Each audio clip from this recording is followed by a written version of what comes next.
My mom just passed away, and now my boyfriend is refusing to go to her funeral or let our daughter come because he can't get over their past beef. Like the title says, I, 26F, just lost my mom a couple of days ago from ovarian cancer.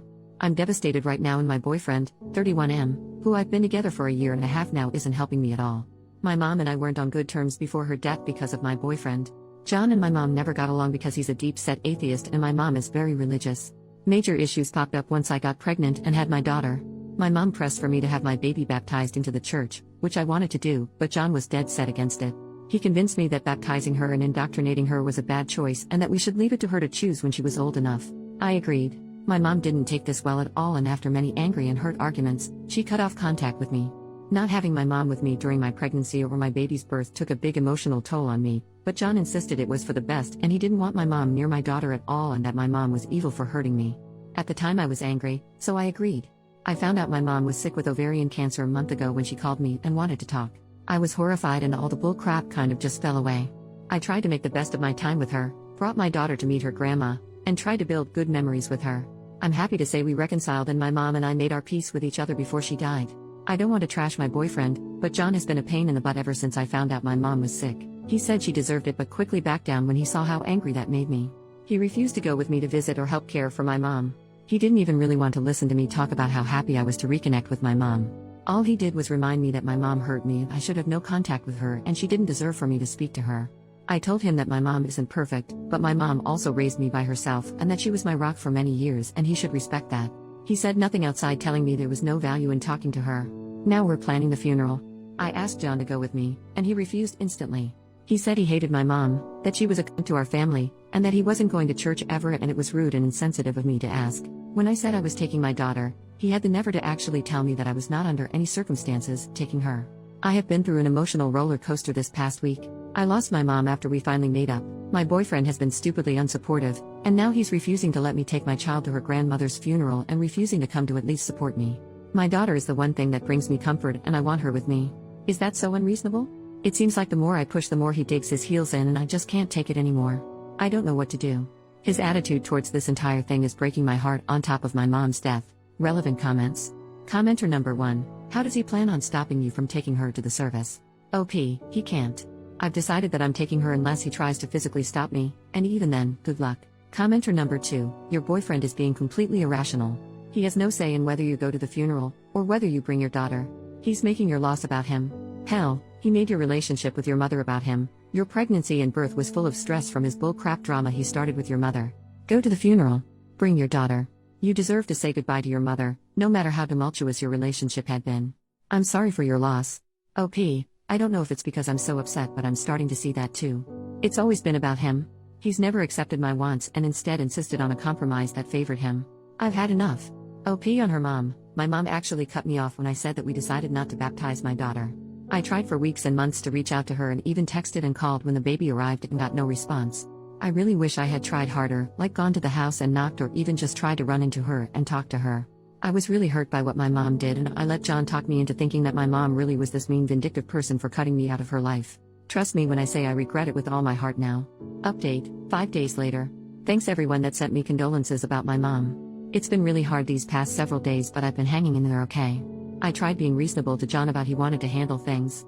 I even told him, like one poster here suggested, that he didn't have to go to the service, but could wait in the lobby with my daughter while the service was ongoing, then she could spend time with my family after the service, but he again shot it down. He would be able to hear the service and that was a violation of his beliefs, and asking to compromise on those beliefs was unconscionable and unfair to our daughter. I told him I had had it. This is the icing on a very large cake. I told John that as of this week, I wanted our bank accounts separated. He made us join accounts to make sure we split everything equally to be fair despite me making more, and that I'd be staying with my brother after the funeral while we figured out what to do, whether that was a total breakup or counseling. It was up to him. He said counseling was for the weak-minded and that we were staying together despite my empty threats, and there was no way in hell he was letting me take his money. He became very loud and in my face during this conversation, so I just let him throw his tantrum until he took my silence as agreement. I took my daughter with me to the viewing with no problems. John and I barely spoke that day, which was fine by me. But it hit the fan the next day. When I got up in the morning to get myself ready and get my daughter ready, I discovered that he had the mother effing gall to park his car directly behind mine, blocking me into the driveway. I had no way to get to the funeral in my own car. John always drives to work, but for reasons I can only image were to get back at me, decided to take the metro, and took the baby carriage and bottles, and my pump with him. My brother and I have our differences, granted, in fact we haven't talked much since my mom and I were estranged. We started talking again after she was sick, but he'll forever be a saint to me for what he did. I called him crying, and he and my sister-in-law arrived within 20 minutes. My sister-in-law calmed me down and helped me get my daughter ready, and they brought along spare bottles, a carrier, and a breast pump. Thanks to them, I was able to go my mom's funeral in comfort, and my daughter was an angel during the service. They calmed me down and everything went perfectly, and even though I was a mess most of the day, having my daughter with me, and my sister-in-law and even my brother with me to lean on gave me peace on the inside. I've made up my mind not to tolerate John's insane and controlling behavior anymore. He had a litany of excuses for doing what he did. He even tried to claim his car had problems, and I don't want to hear any of them. I never wanted to be a single mom. I always wanted to raise my baby within a family. But I've decided that going alone is so much better than doing it with this man, who thought nothing of trying to kick me while I was down. My brother's arranged for me to talk to a friend of his that specializes in family law this week, and we're taking it from there. I still feel so guilty for what happened with my mom. I miss her so much. I hope from here on out I can make her proud of me, despite my mistakes. Relevant comments. Commenter number 1. I'm so sorry you are going through this right now, and I'm so glad you have the support of a family behind you. Your daughter is far better off without someone like this as a role model for what she should look for in life, and I'm glad you're getting out of this situation. I would call the bank and see what you can do about the joint account before he tries something like cleaning it out and putting it somewhere else as well. OP, I still have my personal account, so I called the bank and set up a meeting for tomorrow. I'm documenting that I've told John not to touch any of the money in the account until everything is worked out. I agree. He's so toxic. John has good points and I do love him, but I can't forgive the way he went out of his way to spite me during this whole thing. That's not love at all. And to another commenter, I'm definitely withdrawing the amount of my last check from the account first thing tomorrow.